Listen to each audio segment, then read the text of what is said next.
the simple choice is there are different ways you can finance yourself. Externally, domestic borrowing or inflation, if not tax revenue. So assuming, we're talking about the fiscal deficit, the tax revenues are spoken for, and we have yet more spending in excess of that.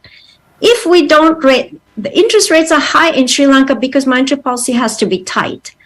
Monetary policy is tight because otherwise we will have inflation, because we have no external financing on concessional enough terms that we can prolong our fiscal profligacy. Frankly, we have been running deficits for so long, right? So we haven't generated the primary surpluses to afford to pay the interest on past borrowing, which is why we, as Nishan pointed out, we're essentially having a Ponzi scheme going on. So my point is simply that, this idea that you can somehow lower interest rates, continue subsidies, untargeted subsidies, and somehow the bill doesn't come to pay for somebody is not true. We are then forced to have inflation, which hurts the poor disproportionately.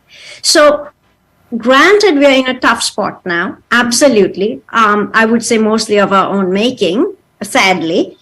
But the solution, there is no financing, there is no release of the constraint to enable us to get any further room.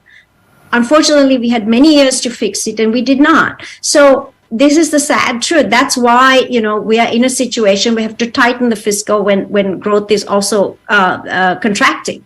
And as I said, if you look at Southeast Asia, the examples that we have of also Latin America, frankly, in the 80s, which Ishaki wrote this paper where you showed that, getting away from the import substitution policies actually helped Latin America. And it's the same thing for Sri Lanka and Southeast Asia, which has always been much more export oriented. The depreciation of the exchange rate is a way to help the private sector grow, is actually advantageous. Now, Jayati is completely right. It hurts poor people. The way to do that is to have targeted cash transfers and protect the poor and improve the structure of our expenditures such that we are not subsidizing general price reductions, which help the rich, but rather through targeted means, and also not subsidizing these state-owned enterprises. We have 420 odd state enterprises in Sri Lanka, by the way, just to give you a sense of just how large our public sector is. And taxpayers in one form or the other are footing this bill.